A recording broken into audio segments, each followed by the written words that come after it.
Good day, comrades. Welcome back to another episode of our regular podcast. Over the past few days, we have taken you through some of the programs that we intend to bring into Pengassan. We have provided elaborate discussions along some topical issues that are bothering us as an association. Today, we're going to give you a summary of those programs that we intend to do when you elect us into office. I term today's episode my agenda as President of Pengassan. Let's walk through to look at highlights of some of those issues that we discussed previously.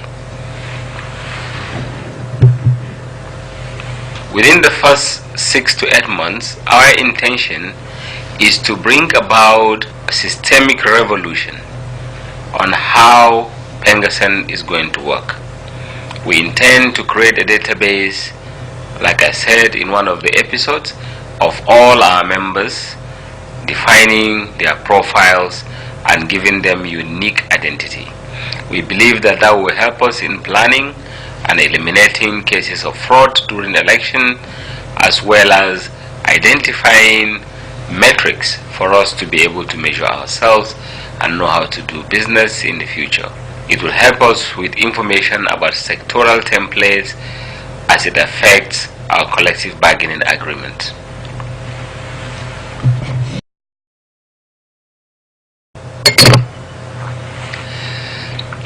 Within the first 6 to 8 months, we intend to change the way we operate in Pengassan. We will develop a central database for the sake of managing all our members. We'll create unique identities for each member, grant them authorization to be able to log in and access information with respect to best practice in terms of industrial relation matters, as well as collective bargaining agreements across the various sectors of the oil and gas industry. And as soon as we do that, the information we gather is going to help us in planning.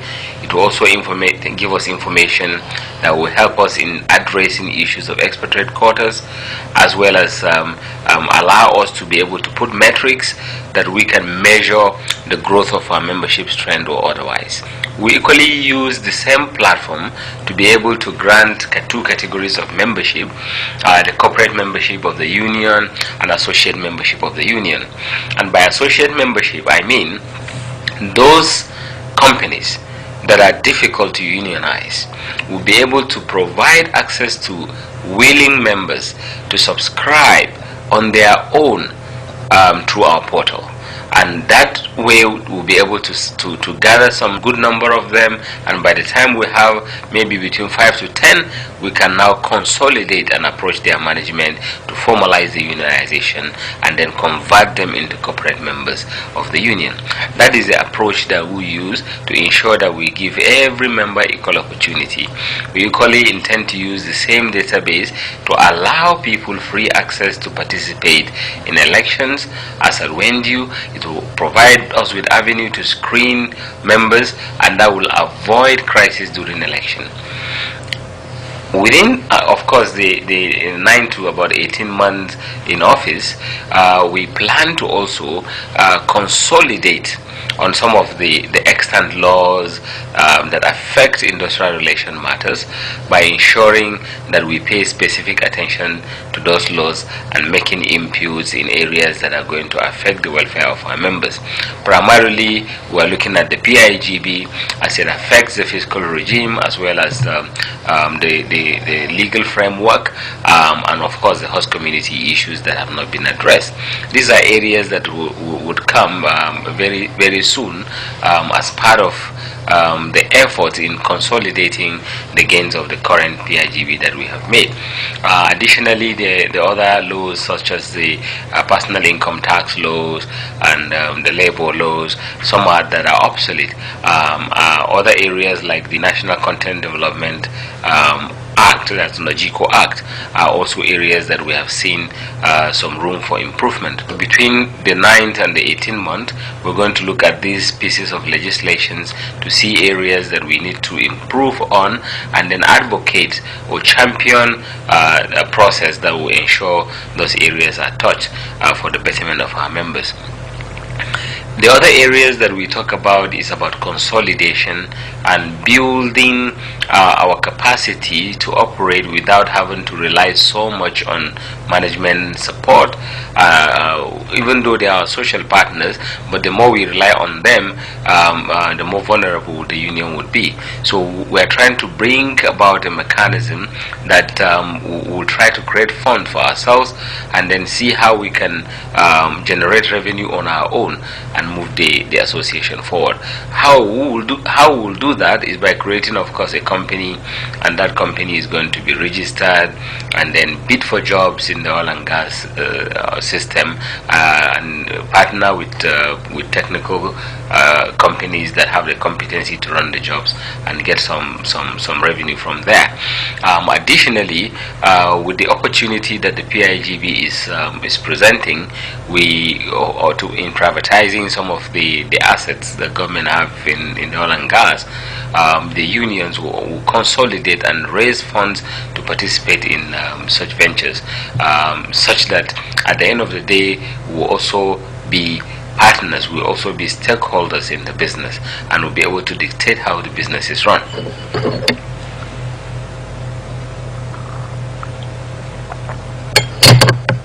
That is the only way and the surest way that we will remain as partners, and that is, of course, the way that we will ensure that our members that keep losing their jobs from companies to companies, that we have the capacity to accommodate them whenever the need arises, rather than paying them some palliatives while they are out of job.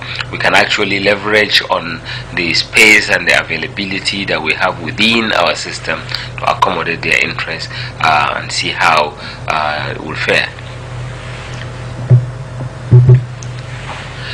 Yes, some comrades are asking some questions with respect to the way the campaign is going. As far as Team Saleh is concerned, the campaign has so far been promising. In our own way, we actually focus more on meeting delegates door-to-door contact, and so far we have engaged several delegates in all the sectors, spanning from marketing, producers, the regulators. We have actually met a lot of them, although we are not able to cover everybody because it's really a Herculean task, but we've been able to at least reach out to majority, and we believe at the moment we have the numbers. Our emphasis, of course, is to ensure that we give value to the campaign, and also put in some ideas on the table that will be able to move Pengassan to greater heights. Some are asking questions also about our style and our strategy of campaign. That why is it different from the other contestants? Yes, it has to be different, because what we offer is service. What we offer is knowledge. What we offer is ideas. Our team is made of stakeholders in Pengassan. Pengassan members that care about the future of Pengassan. We do not bring in people that don't have stake. We do not collaborate with so-called consultants. We focus on those people that want to see the betterment of Pengassan, not people that vowed at some point to destroy Pengassan. Our focus is building synergy among our colleagues, because we believe from within ourselves we have all the competencies, we have all the skills and all the ideas that we can harness to make Pengassan great. We really don't need to go to ASU to get consultants to come and help us how to run Pengassan. We have the ideas from among our team, and that is what we are leveraging.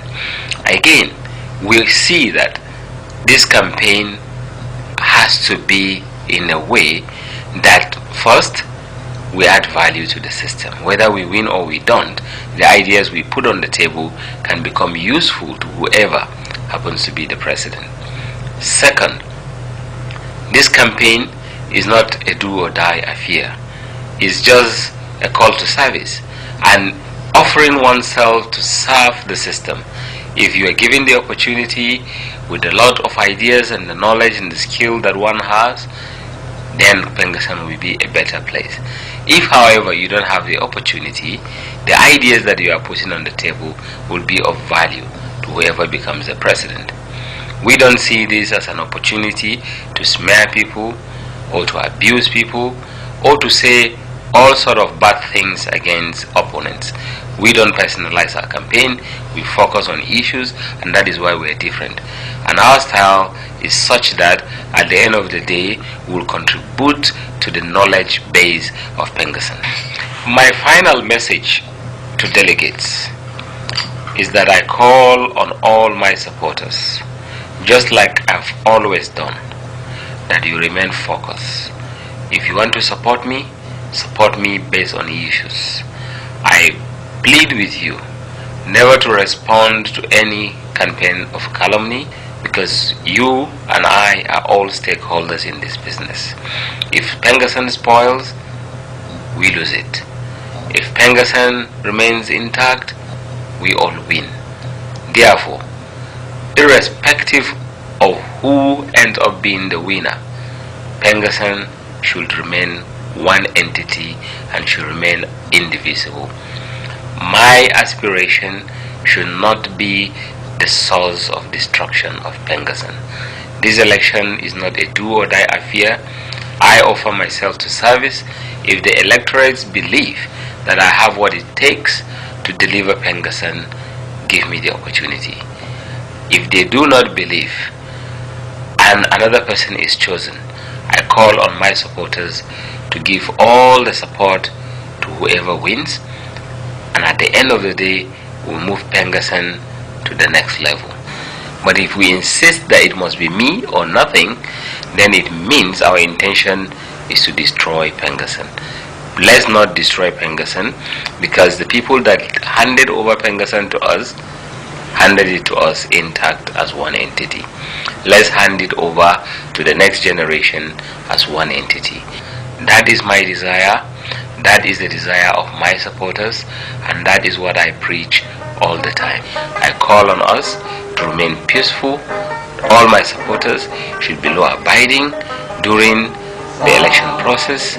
After the election must have been concluded, and by God's grace, when we emerge victorious, we will celebrate in a lawful manner. One Pengassan, one Nigeria, success for all. Solidarity. Than the feeble strength of one, but the union makes us strong.